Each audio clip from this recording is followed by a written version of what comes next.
شەوی ڕابردوو سێ بوومەلەرزە لە کەلار و دەوروبەری ڕوویداوە وا پەیامنێرمان هەرێم جاف لەوێوە لەگەڵمانە زیاتر زانیاریمان سەبارەت بە بوومەلەرزەکە پێدەدات.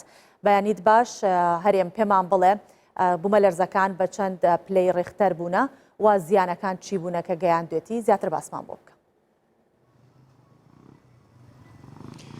بەیانتان باش دیارە هەر لە شەوی ڕابردووە تاوەکو بەیانی ئەمڕۆ کاتژمێر 28 خولەک سێ بوومەلەرزە ڕوویان داوە. بوومەلەرزەی یەکەم هەندێک زیانی مادی بە هەندێک لە مارکێتەکان گەیاندووە سەبارەت بە بوومەلەرزەکان و گوڕی بوومەلەرزەکان و چەقی بوومەلەرزەکان کە لە شەوی ڕابردووە لە سنووری گەرمیان ڕوویانداوە بە تایبەتیش شاری کەلاری ناوەندی ئیداری گەرمیان. من محەممەد کەماڵم لەگەڵە محەممەد شارەزای بواری کەشناسی و بوومەلەرزەزانینە لە سنووری گەرمیان. کاک محەممەد دەگەبێتی ئێرە ئەگەندە قسەمان بۆ بکەی سەبارەت بە بوومەلەرزانە کەی بووە ڕوویداوە و بوومەلەرزەکان کات و ساتەکانیان و شوێنی بوومەلەرزەکانیش کوێ بوون. بەنای خدای گەورە میهرەبان دیارە شەوی ڕابردوو زنجیرەیەک بوومەلەرزە ئیدارەی گەرمیانی هەژان بە گوڕ و پلەی جیاواز و لە شوێنی جیاواز. بوومەلەرزە یەکەمیان لە کاتژمێر 15 خولەکی نیوەشەوی ئەم شەوی ڕابردوو بووە بە گوڕی 4.9 پلە ڕێختەر لە قوڵایی 8 کیلۆمەتر و چەقی بوومەلەرزەکە گوندی گۆبان بووە. گوندی گۆبان ئەکەوێتە دەشتی کەلار ڕزگاری. و دوای بوومەلەرزە لە کاتژمێر 22 خولەکی نیوەشەوی ئەمشەو دووبارە پاش لەرزەیەک واتە لە دوای ئەو بوومەلەرزە پاش لەرزە هەیە. پاش لەرزەیەک ڕوویداوە بە گوڕی 3.6 پلە ڕێختەر لە قوڵای 10 کیلۆمەتر لە هەمان ناوچە لە گوندی گۆبان بووە. ئیدی هیچ بوومەلەرزێکی تر ڕووی نەداوە و بوومەلەرزە وەستاوە. بەڵام لە کاتژمێر 28 خولەکی بەیانی ئەمڕۆ ڕۆژێنی 12/2/2021 بوومەلەرزەیەکی تر پاش لەرزەیەکی تر ڕوویدا بە گوڕی 3.9 پلە ڕێختەر لە قوڵای 8 کیلۆمەتر. بەڵام چەقی بوومەلەرزەکە ئەم جارە جیاواز بوو لە گوندی شاکەل بۆ شاکەلەکەوێتە نزیک ناحێ ڕزگاری سەر بە قەزای کەلار.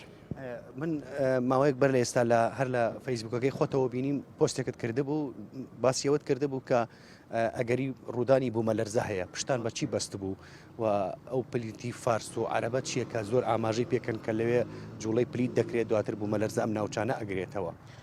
بەڵێ وەکو سا خۆت ئاماژات پێدا ئەمە پشت بە هەردوو پلێتی فارسی و عەرەبیە بەسین.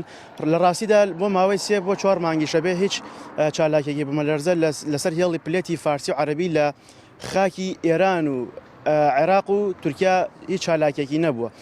هەڵبەتە ئەمەش جێگەی گومانە چونکە بوومەلەرزەکان زیاتر لە وڵاتانی ئەوروپاوە ڕوویانەدا لە وڵاتی ئەوروپاش هەر لەسەر پلێتی فارسی و عەرەبین.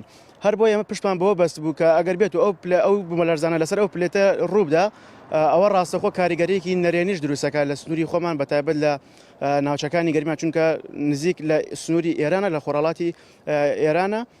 بۆیە ئێمە پێشبینیەوەمان کردبوو کە ئەگەری بوومەلەرزەی جیاوازەیە تاوەکو مانگی سێی ئەم ساڵ بە پلە و گوڕی جیاواز هەڵبەتەوە تا ئێستا خۆتان ئاگادارن لە شەوی ڕابردوو سێ بوومەلەرزە ناوچەکانی گەرمیان هێژاند. بەڵام سوپاس بۆخوا وەکو خۆت ئاماژەت پێدا جگە زیانی مادی کە مادیەکە کەمەوە لە مارکێتەکان بووە هیچ زیانێکی مادی تر و گیانی نەبووە.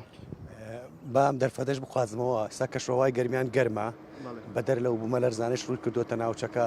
پێشبینیتان بۆ بارانبارینی ناوچەکە و مەترسیەکانی وشکەساڵی لە ناوچەکەدا چییە؟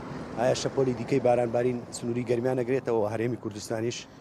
بەڵێ سەرەتا لە وشکەساڵەکە دەست پێکەم لە ئێستادا هیچ ئەگەرێکی وشکەساڵی و مەترسێکی وشکەساڵینە لەسەر گەرمیان بەتایبەت چونکە بارانی کەم لێبارەوە بەتایبەت گەرمیانە ناوچەکانی کوردستانش هیچ ئەگەرێکی وشکەساڵی نیە. بەنسبەت شەپۆلی بارانبارین پێشبینیەکەین لە ناوەڕاستی هەفتەی داهاتوو واتە لە 16 و 17 و 18 تاوەکو 20 مانگ ئەگەری هاتی نێزمە پەستانێکی دەرێ ناوەڕاستەیە لەگەڵ بارانبارینی ناوبەناو و لەگەڵ ئەگەری بەفربارین لە بەشێک لە سنتەری شارەکان و پلەکانی گەرماش بە ڕێژێکی زۆر باشدا ئابازێت و سەرمایەکی ڕاستەقینەوەکەوە تا بڵێ زستان دەست پێکاتەوە و سەرجەم ناوچەکانی کوردستان ئەگرێتەوە. زۆر سپاس بۆ محەممەد کەماڵ شارزای بواری کەشناسی و بوومەلەرزە زانینە.